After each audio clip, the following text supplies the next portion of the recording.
بسم اللہ الرحمن الرحیم۔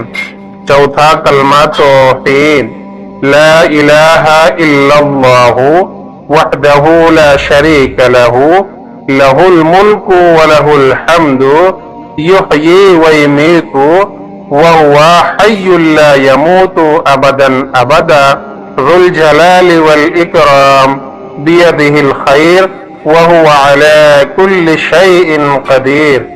ترجمہ: اللہ کے سوا کوئی معبود نہیں ہے، وہ اکیلا ہے، اس کا کوئی شریک نہیں ہے، اسی کے لیے بادشاہت اور تمام تعریفیں ہیں۔